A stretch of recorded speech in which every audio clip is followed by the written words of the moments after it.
Judas 4 dice, porque algunos hombres han entrado encubiertamente, los que desde antes habían sido destinados para esta condenación, hombres impíos que convierten en libertinaje la gracia de nuestro Dios y niegan a Dios el único soberano y a nuestro Señor Jesucristo. Padre, gracias por tu amor, gracias por tu misericordia, gracias por este día que has hecho, por esta oportunidad concedida hoy. Te agradecemos porque tú haces posible que nos podamos reunir, porque nos asistes y pones siempre en nuestros corazones la inquietud, el deseo. Tú avivas el deseo de buscar tu rostro y también nos asistes para estar en la mejor disposición de recibir tu palabra.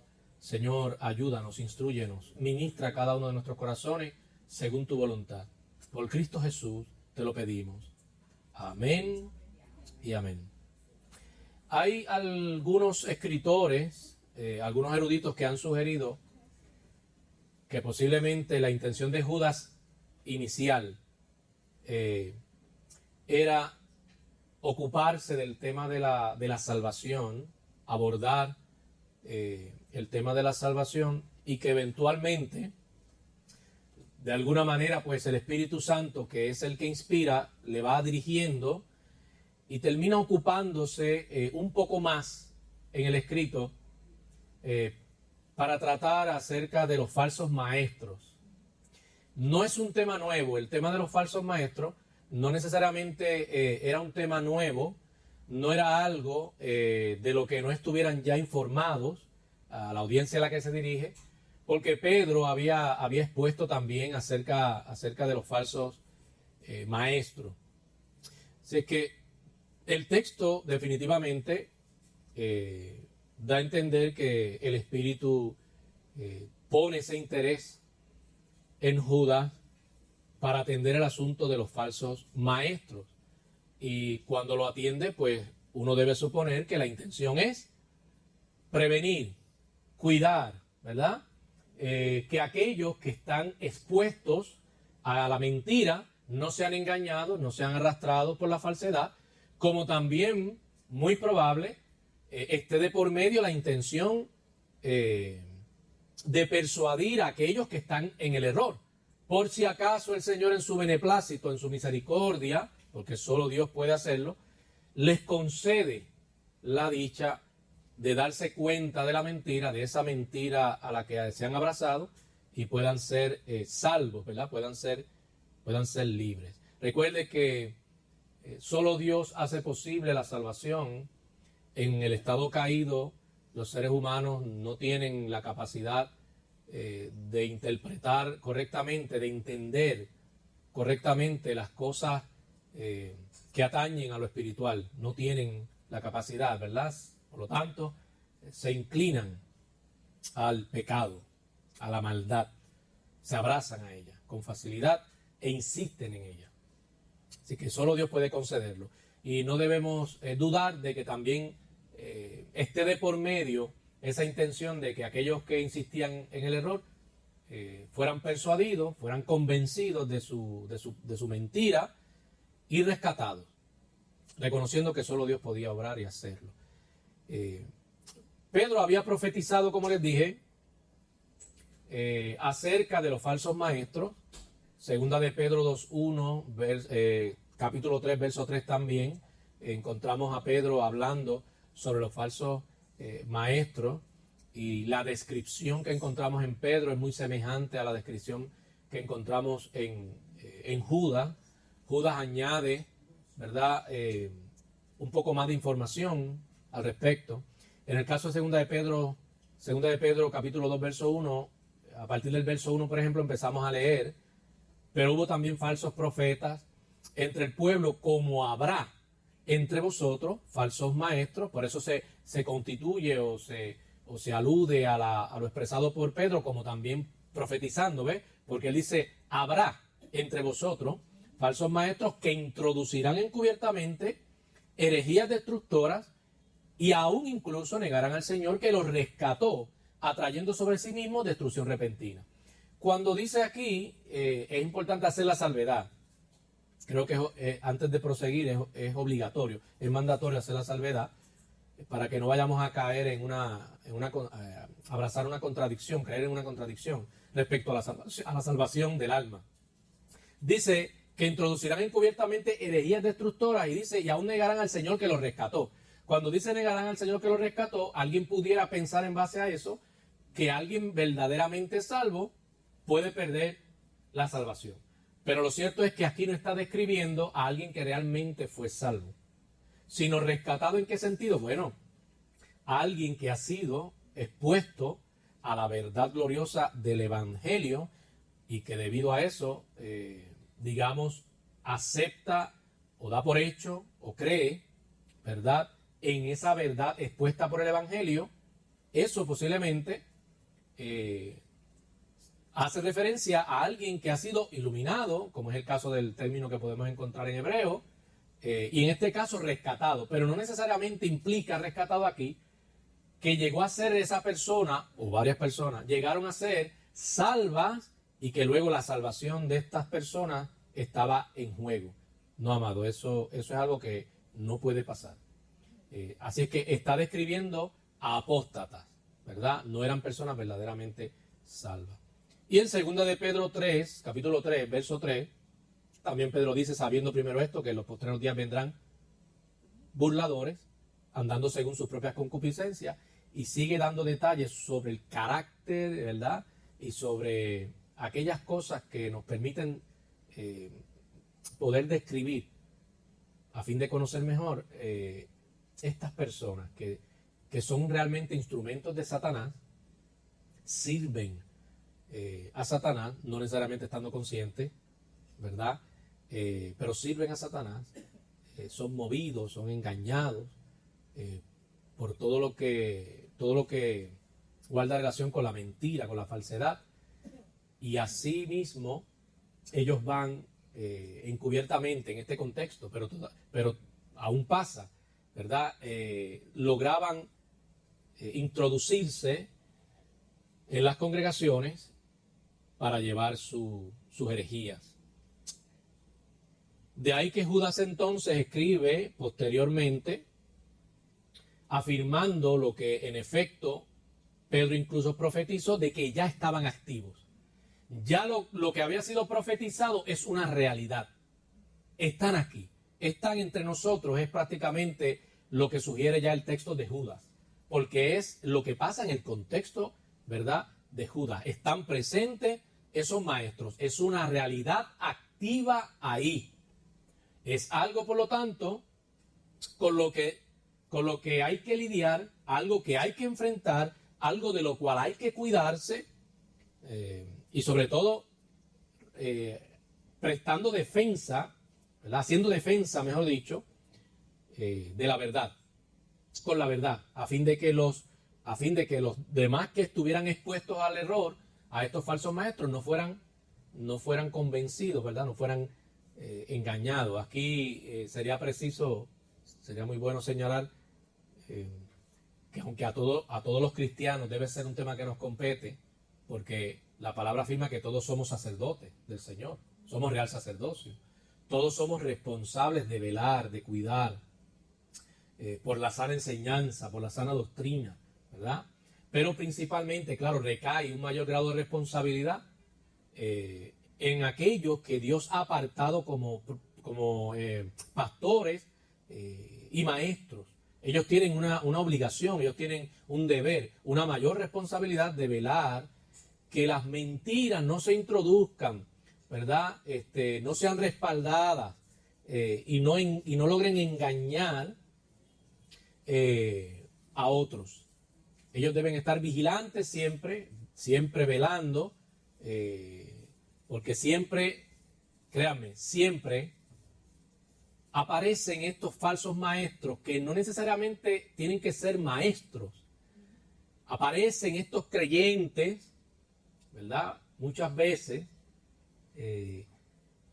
usados por el enemigo, zarandeando, buscando a ver cuál es, dónde está la vulnerabilidad, para lograr entonces penetrar, para lograr entonces adentrarse, para lograr entonces esparcir el veneno, ¿verdad? Del error, de la mentira, por lo cual hay que estar vigilante. Esto es algo parecido como en la guerra. En las guerras se trata de identificar algún flanco, algún lugar por donde, casi siempre por la retaguardia, por donde se piensa que quizás se hace más fácil poder entrar para tomar posesión, para poder ganar ventaja sobre el enemigo o el contrincante, como lo queramos exponer. Pues algo parecido. Muchas veces estos falsantes son habilidosos, son hábiles, ¿verdad? Y emplean la astucia. Sí, emplean la astucia. Y están pendientes y buscan identificar esa parte vulnerable para tratar de infiltrar o avanzar con sus mentiras. Y por eso es que es un deber de toda la congregación, aunque principalmente recae una responsabilidad mayor en los pastores y maestros, es un deber de toda la congregación velar por la sana enseñanza. Todos los cristianos deben ser celosos de la palabra, de la verdad. Todos debemos velar por la pureza doctrinal. Eso es algo que no puede ser negociable. Es algo de lo cual no podemos permitir que nos dominen los sentimientos. Podemos caerle bien a alguien, podemos simpatizar con alguien, está bien, pero eso no quiere decir que si la persona está en error, ¿verdad?, o quiere imponer la mentira, nosotros vamos a simplemente mantener una postura relajada, pasiva, como si nada estuviese pasando, cuando deberíamos estar conscientes de que, ¿verdad?, de la peligrosidad, del peligro, y asumir entonces una postura de cuidado, velando por esa pureza doctrinal, velando por la verdad, porque también es parte del deber y de la responsabilidad que tenemos todos los cristianos. La obediencia nos constriñe a nosotros, a todos, a velar, a cuidar, a vigilar, porque hay un enemigo real, hay una amenaza real. Quizás no de momento está presente en la congregación, pero ciertamente las tinieblas están ahí. El enemigo de las almas es real y está ahí. Siempre hay un movimiento, el movimiento de las tinieblas siempre está activo. Y nosotros no podemos, ¿verdad? No podemos ser ingenuos en cuanto a eso. Esa es una realidad, es una gran verdad. Tenemos que estar siempre, en el caso de los pastores, instruyendo conforme a la verdad, ¿verdad?, discipulando, proveyendo las herramientas, contribuyendo a una sana formación espiritual, a fin de que por sí mismos los cristianos sean capaces de defender su fe, de defenderse ante el error, de poder persuadir incluso al que expone lo que no es verdadero. Así es que Judas dice, ya están activos. Ahora, su condenación había sido anunciada. Y es que no puede hacer de otra manera. El que anda falseando la verdad, el que anda en la mentira, el que anda en el error, los creyentes saben cuál es su fin. A no ser que sea librado de las llamas eterna, del tormento eterno, por la gracia y misericordia del Señor, sabemos cuál es el fin de los falsos maestros, o de todo el que comparte o lleva una mentira. En ese sentido, eso es algo que nos da un grado, ¿verdad?, nos permite gozar de una cierta seguridad. sabemos que no quedarán impunes los mentirosos, los que pervierten la verdad, los que tratan, ¿verdad?, de redefinir la verdad para que se ajuste a sus antojos, a sus deseos. Sabemos que sufrirán la condenación eterna. Pedro dice que encubiertamente, y casi siempre es así, el que viene con la mentira anda como medio encubierto, ¿verdad? Siempre está como temeroso de ser descubierto, de que lo descubran, de que lo agarren, de que lo pillen, dicen algunos acá, de que lo pillen con su mentira. Así que por eso se introducen encubiertamente, sugiriendo que incluso pueden ser muy precavidos, muy cuidadosos en lo que logran posicionarse, ¿verdad? Para luego entonces tratar de imponer su mentira. Convierten, dice el texto, ¿verdad? El verso 4, Judas dice, convierten en libertinaje la gracia de Dios. O sea que ya nos va, en esa descripción nosotros vamos, la descripción nos permite ir conociendo mejor no solo el carácter de quienes propagan la mentira, sino también en qué consistía la mentira, de qué se trataba. Y Judas dice que eran personas aparentemente que afirmaban ser creyentes, pero que enseñaban y que insistían en que la gracia permitía el poder hacer todo lo que les placiera, todo lo que quisieran. O sea que ellos interpretaban y así enseñaban que la gracia era una especie de licencia para hacer cuanto se le antojara al creyente. O sea que imagínense cuán peligrosa era la herejía. Romanos 6:1 nos dice algo bien importante. ¿Qué pues diremos? ¿Perseveraremos en el pecado para que la gracia abunde? No. O sea, esto quiere decir que una vez que hemos sido salvos,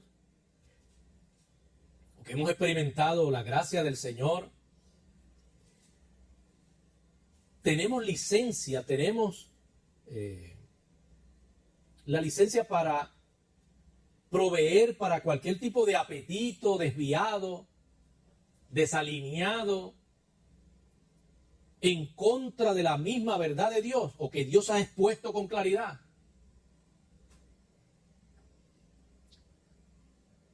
Muchos habían caído en ese error. Y muchos realmente estaban convencidos y creían que eso era correcto, que eso estaba bien. Si usted piensa por un momento en la esclavitud, todos los seres humanos son esclavos. Todos. Todos. No hay una total libertad. Eso es como una cortina de humo, es como engañarse. Todos los seres humanos son esclavos. Están los que son esclavos del pecado y sirven a sus propios deseos, viven para satisfacer sus propios apetitos carnales, y están los esclavos de la obediencia, los esclavos que aman la justicia del Señor. ¿Por qué eso es importante? Porque así debe mirarse el creyente. Quien profesa a Dios debe verse como un esclavo que sirve a un amo. Claro, ya no sirve al amo de las tinieblas, ya no sirve a Satanás. Sirve a Cristo, sirve al Señor, porque fue transferido a un reino de luz. Si es que fue transferido al reino de luz, sirve a Cristo, a sus intereses. No vive para servirse. No vive para satisfacer sus propios deseos egoístas. No vive en obediencia sujeto al señorío de Cristo, amando la justicia del Señor. Vive para Dios. Vive como cristiano cada día de su vida haciendo morir lo carnal, lo terrenal en él. Sabiendo que no puede fiarse, no puede confiar en su naturaleza caída. Sino que ama a Dios, ama su ley. Por lo tanto, piensa, se comporta, vive de tal modo que Cristo, que su Señor, sea glorificado. Adán y Eva eran libres del poder del pecado, pero eventualmente ustedes saben lo que acontece en la vida de ellos y cómo luego quedan esclavizados. Todos los seres humanos son esclavos. Unos son esclavos del pecado y otros esclavos de la obediencia. Estos aman la justicia. Estos aman a Cristo. Estos viven para Cristo. Reconocen y saben cuán importante es vivir en sujeción a Cristo, siendo Cristo el Señor ahora de sus vidas. Por lo tanto, están conscientes de lo grave que es el pecado en la vida de ellos. Siendo personas que profesan la fe cristiana, el pecado no es algo de su agrado si han nacido de nuevo. Aborrecen el pecado, odian el pecado, porque Dios mismo lo odia, porque Dios mismo lo aborrece. Aman la santidad, porque Dios es santo. Desean ser santificados, buscan ser santificados, desean ser consagrados. Sencillamente porque aman a Dios, porque son verdaderamente de Cristo. Entonces, como iglesia, debemos disfrutar del hecho de ser libres, sí. Libres, haciendo referencia a esa libertad que trajo Cristo de la esclavitud del pecado, pero aún siendo esclavos, ¿ahora de quién? Del Señor. O sea, fuimos libres de aquella manera vana de vivir que nos esclavizaba y que nos condenaba, para ahora ser esclavos de Cristo y servir a los intereses del Señor. Por eso Pablo se veía a sí mismo como un esclavo de Cristo. Ahora, habiendo sido libertados, esta libertad es ocasión para amar la santidad de Dios, para perseguir la santidad de Dios, porque es precisamente el deseo mismo del Señor que seamos santificados y seamos formados a la imagen de Cristo. Entonces, ¿cómo pensar o aceptar esa patraña, esa mentira tan horrible de que la gracia es una licencia que nos concede, nos da permiso para nosotros vivir como queramos? Claro, también de por medio está lo que un creyente pueda pensar respecto de la ley de Dios, de la ley moral. Hay creyentes que piensan que una vez ya ha venido Cristo, la ley moral no tiene ningún tipo de importancia, la ley moral. Pero no es así. Si bien es cierto que Pablo afirma que no somos salvos por la ley, la Escritura habla de la ley de Cristo, haciendo referencia a la misma ley moral que se conoce en el Antiguo Testamento. Y aunque no somos salvos, porque nadie puede ser salvo por guardar la ley, sino que somos salvos por la justicia de Cristo, esa salvación ha hecho posible que ahora quienes están en Cristo amen sus mandamientos. Y entiendan lo importante que siguen siendo los mandamientos. No es guardarlo para ser salvos, pero ciertamente hablamos de la ley moral. Tienen importancia, los mandamientos son relevantes. La ley moral es relevante para el cristiano. En Romanos 6, 15 al 23, no lo voy a leer todo, del 1 al 14, Pablo aclaró que el creyente no puede continuar pecando. Punto. El creyente, si es creyente, si ha nacido de nuevo, no puede continuar pecando. Y esto por causa de la gracia, porque si realmente ha nacido de nuevo, por causa de la gracia, ha muerto al pecado. ¿Cómo puede vivir pecando? Si ha muerto al pecado. Cristo ha obrado poderosamente para que eso tuviera efecto en su vida. Y cuando hablamos de morir al pecado, es morir al yo. Continuamente estamos muriendo al yo, si hemos nacido de nuevo. Porque hay un verdadero deseo, hay una verdadera disposición de estar alineados, de vivir alineados con la verdad, amando la verdad, siendo como Cristo. Por lo tanto, fuimos sepultados juntamente con Cristo, para que con Él resucitáramos. ¿Pero a qué hemos resucitado? Si no es a una nueva vida. Hemos resucitado a una nueva vida para que ya, despojándonos de aquel hombre viciado, dominado por sus deseos carnales, podamos ser capaces de rendir toda nuestra vida al Señor, viviendo de tal modo que Él sea glorificado. Que nuestra vida refleje el carácter de Jesús y los hombres, lejos de blasfemar al Señor, glorifiquen su nombre. Así es que no debemos confundir, la gracia no significa libre para pecar.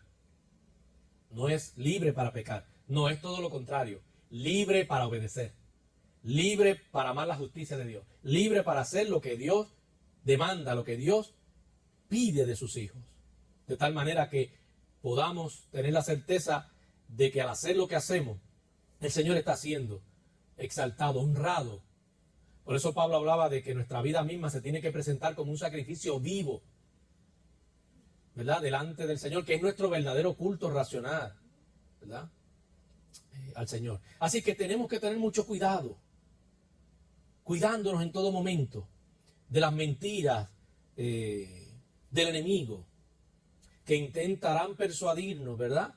Envolvernos en su error. Segunda de Corintios 11:14, el apóstol Pablo dijo algo interesante, y no es maravilla porque el mismo Satanás se disfraza de ángel de luz. O sea que otra característica posible de estos falsos maestros es que aparentan ser piadosos, pero no son verdaderamente piadosos. Es una máscara. Son todo un engaño. Es solo apariencia. Por eso, amado,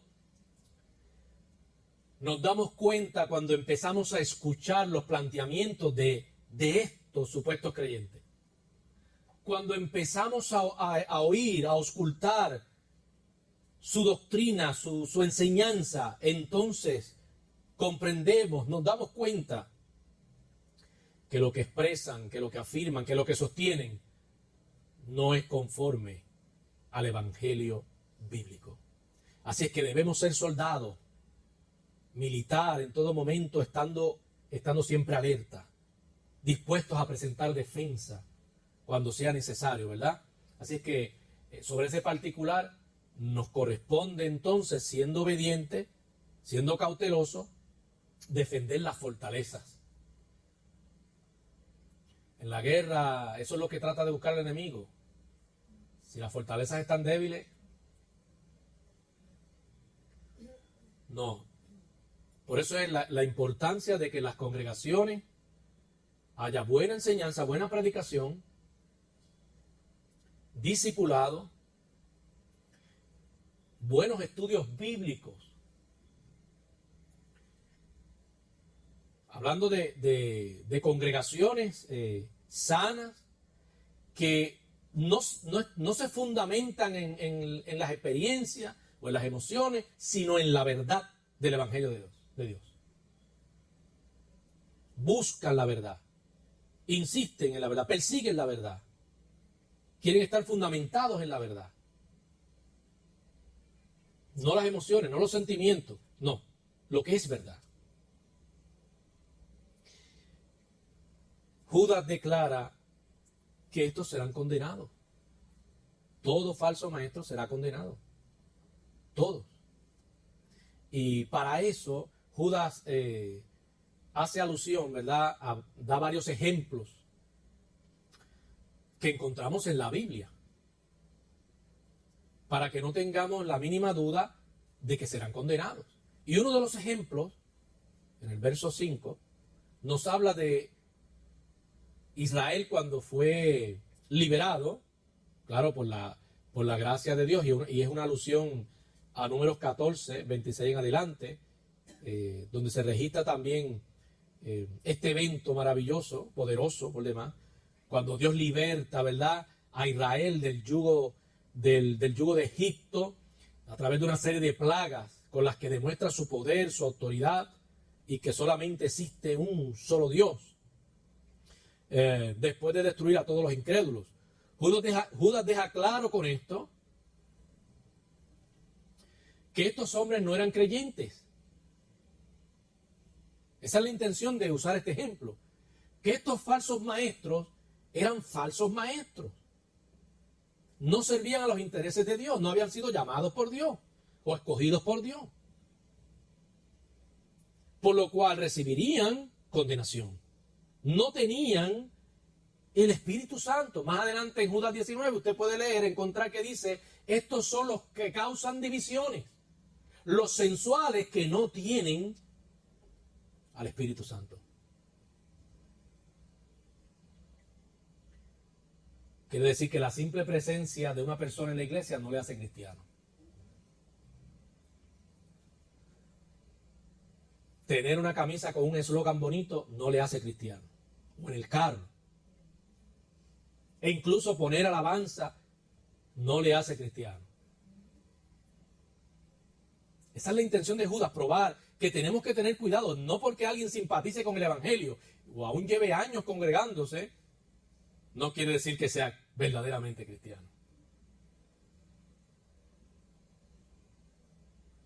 Muchos judíos que estaban en la nación también, y sin embargo fueron destruidos debido a su pecado. ¿Cuántos judíos no fueron destruidos debido a su pecado, debido a su maldad? No porque eran judíos, fueron librados. Y eso es algo interesante, ¿verdad? No todos los descendientes de Israel son Israel, que es lo que yo les explicaba en la mañana. Se tiene una concepción de que Israel es el pueblo de Dios. Bueno, algunos tienen esa posición. Yo les invito a ocultar un poco más. Porque no todos los descendientes de Israel realmente son Israel. Hay un verdadero Israel y hay un Israel que es étnico. Son dos cosas distintas. Pero el Israel étnico se jacta de ser el pueblo de Dios aún. Aún con todas sus perversidades, con todos sus pecados manifestados. Bueno, Romanos 9:8, Pablo dice, esto es, no son los hijos de la carne los que son hijos de Dios, sino que los hijos de la promesa son considerados como descendientes. Fíjense que en el tiempo de Cristo muchos se jactaban de ser descendencia de ¿quién? De Abraham. Abraham tenemos por ¿quién? Por padre. Y sin embargo Dios le declara la hipocresía de ellos, lo perdido que estaban. No le dijo, oh sí, por ser descendencia de Abraham, por ser realmente un judío étnico, vas a ser salvo, o eres salvo, o tienes un privilegio. No. No. De hecho, Pablo mismo declara en Romanos que la circuncisión hecha al prepucio no salva. No tiene ningún tipo de efecto salvífico. Pero aquellos que serían circuncidados en el corazón, esos serían hijos de Dios, esos serían pueblo de Dios, esos serían salvos. Los hijos de la carne serían todos judíos étnicos, según el texto, de hoy incluso, pero no todos ellos son hijos de Dios. Considere, por ejemplo, cuando Jesús de esto predicamos no hace mucho, cuando Jesús vio la fe del centurión gentil en Mateo, según Mateo 8:10, dijo que no había visto tal fe entre los israelitas. Entre los israelitas no había visto tal fe. Pero luego asevera también en Mateo 8:11 y 12, y les digo que vendrán muchos del oriente, escuche esto, y del occidente, es decir, gentiles, y se sentarán a la mesa con Abraham, Isaac y Jacob en el reino de los cielos. Pero los hijos del reino, es decir, los judíos que lo estaban rechazando en su propio día, serán arrojados a las tinieblas de afuera y allí será el llanto y el crujir de dientes. Ese escenario es uno interesante en los cielos, Cristo rodeado por gentiles que le reciben y sin embargo, haciendo referencia a los días de su ministerio, como aquellos israelitas o judíos que lo aborrecieron, que lo negaron, serán apartados para los tormentos eternos, para el tormento eterno. Yo no sé, pero cuando a mí me hablan de pueblo de Dios, yo pienso en la iglesia. Yo pienso en aquellos, ya sean judíos o gentiles, en aquellos que han sido salvos por gracia. Eso creo yo, porque la Escritura eso es lo que me dice, ¿verdad?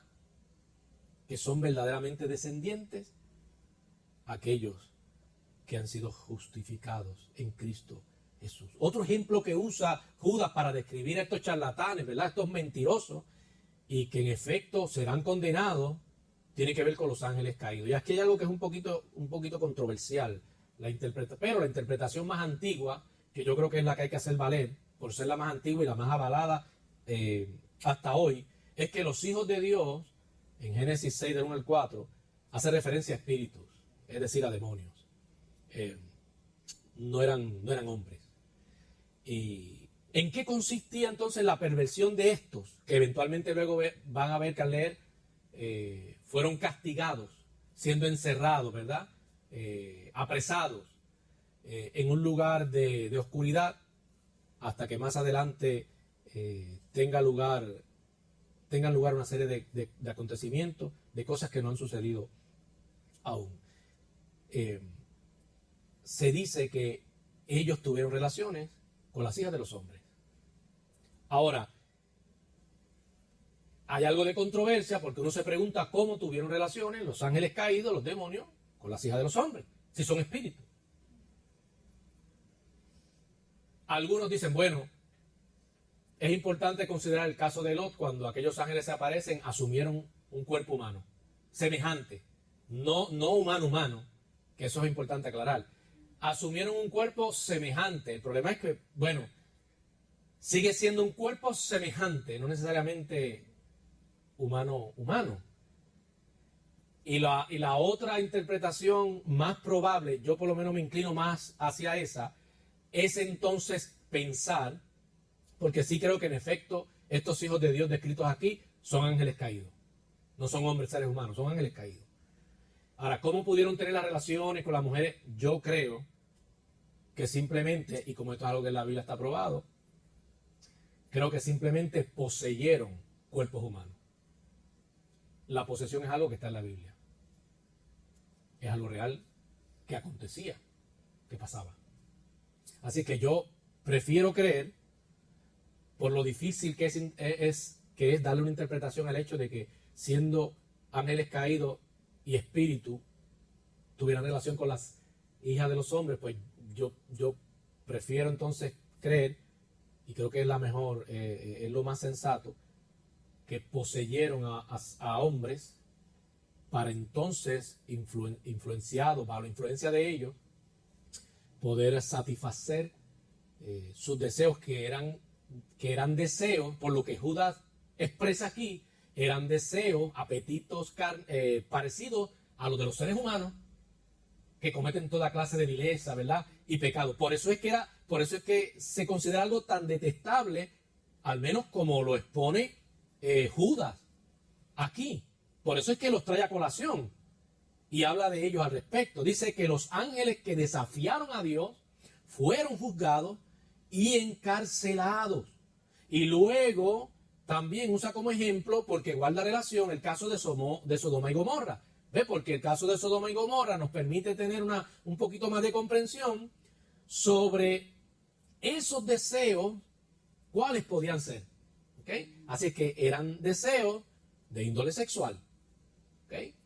Pero no conforme a la voluntad, claro está, del Señor. Por eso viene el caso de Sodoma y Gomorra, que es el que sigue en el verso 7. Por eso ahí Judas, usted puede leer que dice de la misma manera, ¿no? Porque está contrastando, está comparando, dice, está sugiriendo que los pecados de esas ciudades eran semejantes a la fornicación de los ángeles.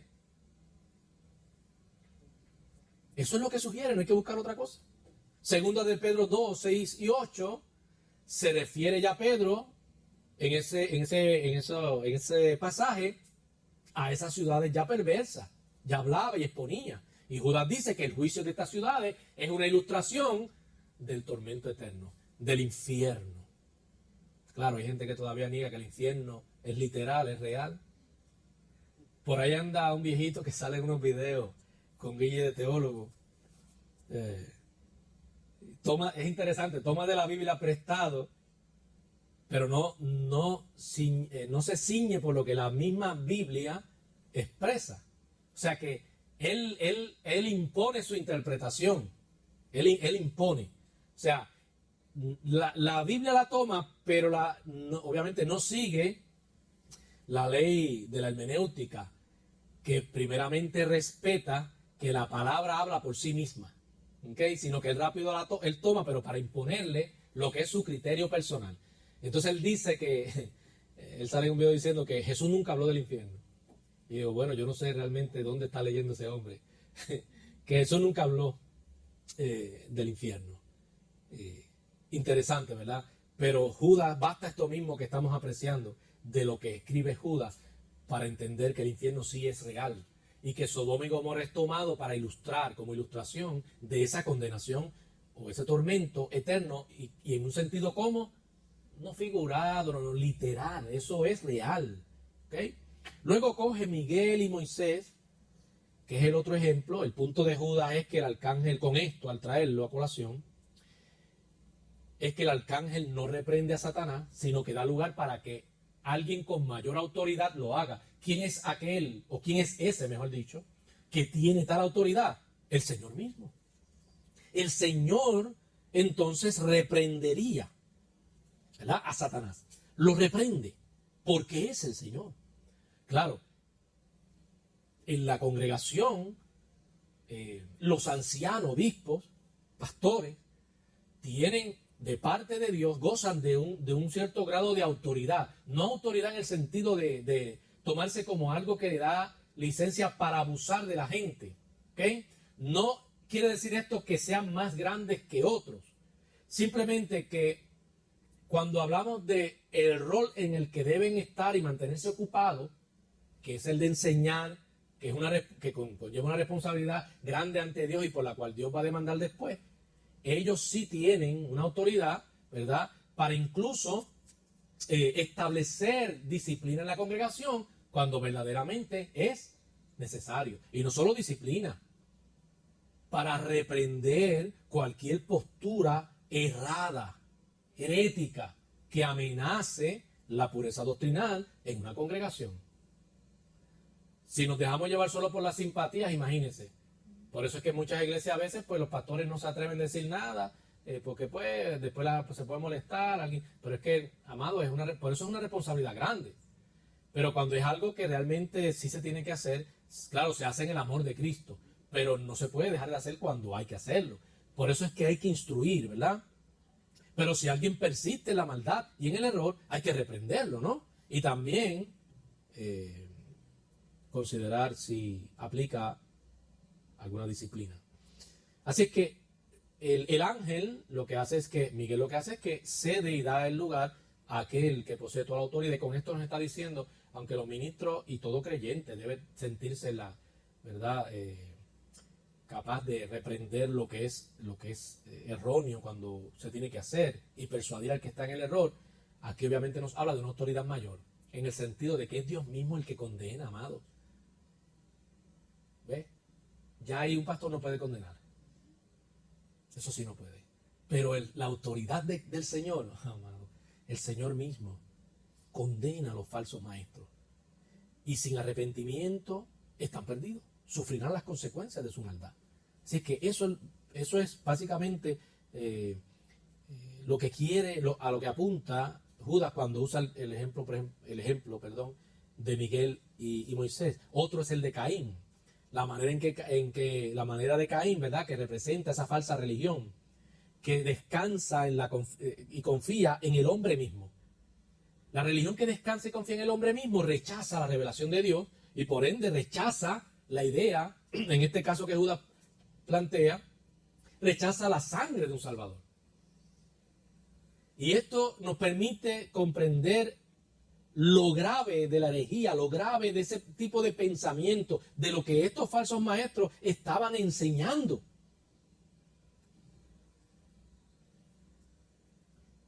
Luego está el caso de Balaán. El error de Balaán, ustedes saben cuál es, ¿verdad? Conducir a otros al pecado para obtener ganancia personal. Pues con esto aparentemente Judas da a entender que estos falsos maestros también tenían un interés personal que aparentemente también implicaba el deseo de ganancia monetaria, ¿verdad? Dinero. La contradicción de Coré, que ustedes la conocen muy bien, que no hay que dar tanto detalle, ¿verdad? Ustedes saben lo que pasó, cómo ellos se resisten, precisamente se resisten a obedecer lo que Dios dispuso que fuera y cómo se van en contra incluso de Moisés, a quien Dios había escogido entonces en ese contexto, ¿verdad? Y no respetando, eso es lo que implica es que no respetaron en ningún momento la autoridad de Dios, que fue el que estableció todo, ¿no? No respetan a Dios, se rebelan y eso no quiere decir que en ese momento es que empiezan a ser rebeldes. Ahí lo que pasó es que cuando estalla eso y deciden hacer lo que hacen, eso cuando está pasando ya lo que muestra es lo que siempre estaba en sus corazones anidados. La rebelión ya estaba ahí, la maldad ya estaba, solo que ahora a flor de piel. Entonces ustedes saben lo que pasa y lo que representa. Judas lo trae por eso mismo. Diciendo que estos maestros, queriendo decir que estos falsos maestros no se sujetan a autoridad alguna, no reconocen autoridad alguna en la iglesia, no respetan a los ministros, aparentemente en el contexto, no respetaban a los ministros escogidos por Dios, no respetaban a los mismos hermanos, sino que su intención era llevar la mentira, llevar el error, ciegamente, viciosamente. Y por eso Judas expone cómo eran, cómo son, para que nosotros tengamos, ¿verdad? Estemos conscientes de esto. Claro, sobre todo cuidemos nuestros mismos corazones. Luego da un ejemplo de Enoc, y ustedes saben lo que pasa en el caso de Enoc. Cuando usted lee Enoc, es algo interesante. En Enoc, Judas 14 al 16, que él hace referencia a Enoc, note ahí las veces, la forma y manera en la que continuamente hace referencia a Judas a estos falsos maestros, llamándolos impíos, una y otra vez. Impíos. Eran personas entregadas a la maldad, dominados, esclavos del pecado, de la mentira. Claro, luego viene la admonición. ¿Cómo deben actuar los cristianos a la luz de la situación? ¿Qué hacer cuando estas cosas pasan? Bueno, debemos recordar lo que dice 2 de Pedro 3. 2 de Pedro 3, 1 y 2 dice: amados, esta es la segunda carta que os escribo y en ambas despierto con exhortación vuestro limpio entendimiento, para que tengáis memoria de las palabras que antes han sido dichas por los santos profetas y del mandamiento del Señor y Salvador dado por vuestros, recordando lo que los apóstoles enseñaron, sostuvieron. Aquí podría aplicar, por ejemplo, recordando lo que incluso los buenos pastores que Dios ha levantado con los años han enseñado, han mantenido, han cuidado, siempre y cuando haya sido conforme a la verdad del Evangelio de Cristo. Recordando la verdad, trayendo la memoria todo el tiempo. Fíjense cuán importante, esto implica cuán importante es estudiar la palabra, cuán importante es tener la palabra en nuestra mente, en nuestro corazón, en todo momento, para que seamos capaces de cuidar nuestros propios corazones del error, pero también del error que muchas veces pudiera surgir de la manera en la que quizás estemos interpretando algo, como también del error que a veces llega a nosotros por vía de los falsos maestros, de supuestos creyentes. Así que el crecimiento de la apostasía es evidencia de la determinación de Satanás. La apostasía, según crece, de lo que nos está hablando es de la determinación del diablo. El enemigo no vacila. Mientras hay gente vacilando, el enemigo no vacila, el enemigo quiere destruir, quiere apartar a aquellos que están empezando a ser iluminados por la verdad, sabiendo que pueden llegar a ser salvos. Quiere alejarlos de las iglesias. Quiere darle todo tipo de entretenimiento.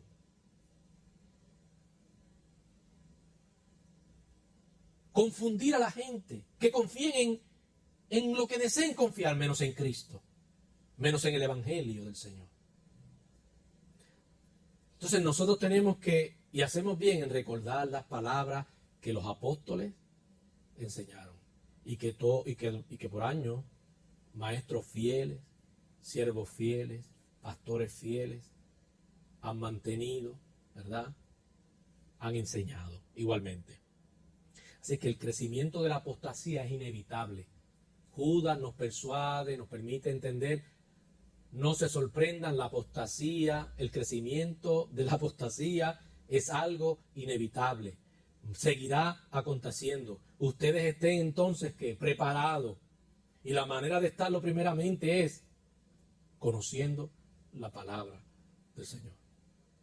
Otra, creciendo espiritualmente, siendo edificados en el Señor. Por eso participar de los programas del Señor es importante. Por eso la importancia de congregarse. Porque aparte de la predicación está el estudio bíblico. Y el confraternizar entre los hermanos maduros, los hermanos que han demostrado esos quilates, ¿verdad? Que no dan lugar a pensar que no son creyentes, sino que son genuinos cristianos. Hay que caminar con ellos, hay que andar con ellos, hay que estar al lado de ellos. Porque también son de gran estímulo, de gran ayuda para seguir hacia adelante, sobre todo cuando los tiempos se complican. Y sobre todo, hermano, hay que orar. Hay que orar con intensidad, con lágrimas. Sí, amado, hay que derramar lágrimas, hay que orar por nuestra propia vida para que podamos seguir creciendo sin mayores problemas. Y por aquellos que necesitan ser salvos.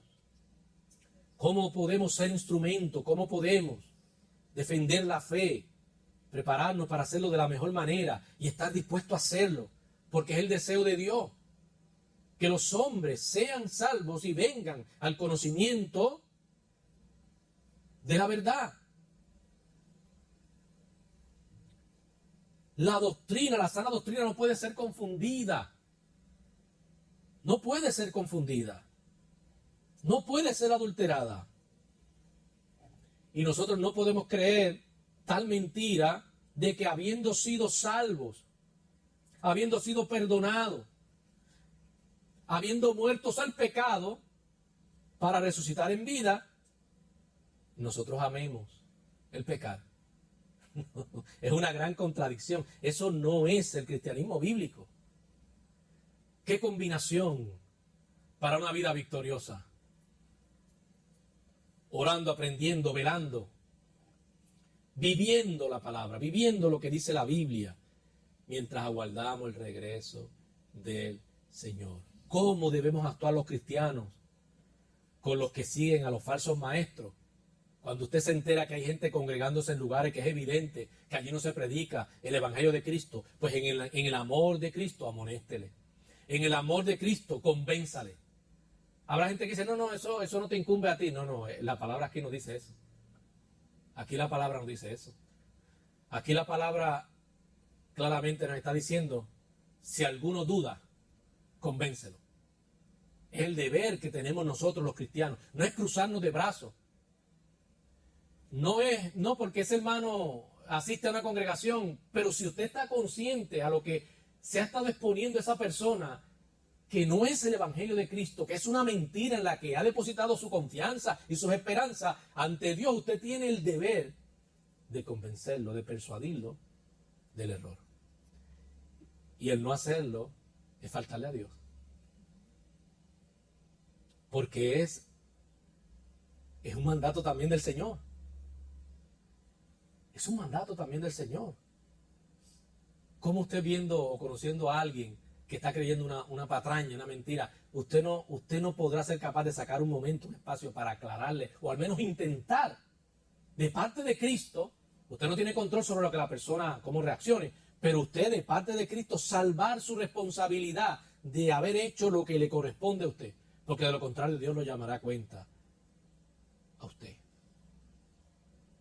Judas cierra con una maravillosa bendición, enfatizando, y claro, esto no va dirigido a los falsos maestros, enfatizando principalmente a los verdaderos cristianos, enfatizando el poder de Cristo sobre todas las cosas para guardarlos sin caída, para cuidarlos a los salvos. Los cristianos no se guardan a sí mismos. No pueden por sí mismos, no pueden. Dependen y necesitan del influjo de la gracia. Pues Judas les dice, gracia suficiente hay si realmente hemos nacido de nuevo. No nos faltará la provisión de Dios, no nos faltará la intervención de Dios, no nos faltará, no estaremos desprovistos de la gracia del Señor. Ella nos asistirá en todo momento, porque el Señor es poderoso. Cristo los guardará hasta el fin. Aquellos que hemos depositado verdaderamente nuestra confianza en el Señor y hemos nacido de nuevo, tenemos la garantía, la certeza de que seremos preservados hasta el fin. Se seguirán levantando falsos maestros, asumiremos la responsabilidad, haremos lo que nos corresponde, pero sobre todas las cosas entendamos, si verdaderamente hemos nacido de nuevo, el poder de Cristo actúa continuamente en la vida nuestra para hacer posible que perseveremos, librándonos del error, librándonos de la mentira, cuidándonos hasta el fin. Somos continuamente guardados por Cristo Jesús. Pelea la buena batalla de la fe, cuidando tu corazón del error y previniendo no ser arrastrado por los falsos maestros que abundan hoy día, falsos creyentes que exponen, ¿verdad?, la mentira hábilmente. Vamos a orar a Cristo, vamos a orar al Señor. Padre, gracias te damos por tu amor, misericordia y bondad, por este día precioso que has hecho. Gracias por la oportunidad de podernos reunir aquí, adorar, glorificar tu nombre. Gracias, Señor, porque tu poder nos sustenta, nos levanta, nos anima, nos inspira. Gracias, Señor, porque tú nos permites seguir siendo perseverantes, seguir perseverando, aun cuando las cosas se tornan difíciles. Señor, gracias porque estamos conscientes de que la apostasía crecerá. Y es algo que también nos habla de cuán determinado está el enemigo, Señor, de las almas. Pero nosotros descansamos en tu poder, que es sobre todo poder. Tú eres soberano, Señor. Señor, tú nos acoges, tú nos guardas, tú nos escondes, tú nos proteges. Y tú nos reconfortas para seguir adelante con renovada fuerza. Eso te pido para cada uno de mis hermanos aquí. Fuerza, renovada fuerza. Todos las necesitamos, Señor. No es fácil los tiempos que vivimos. Señor, no es fácil, pero nosotros creemos en tu capacidad, en tu sabiduría, en tu poder. Creemos que nos asiste, Señor, con tu gracia, la cual es suficiente. Creemos, Señor, creemos en ti. Ayúdanos, bendícenos y mira aquellas almas que necesitan salvación. Alcánzalas, glorifícate. Por Cristo Jesús te lo pido. Amén y amén. Dios le bendiga, amado.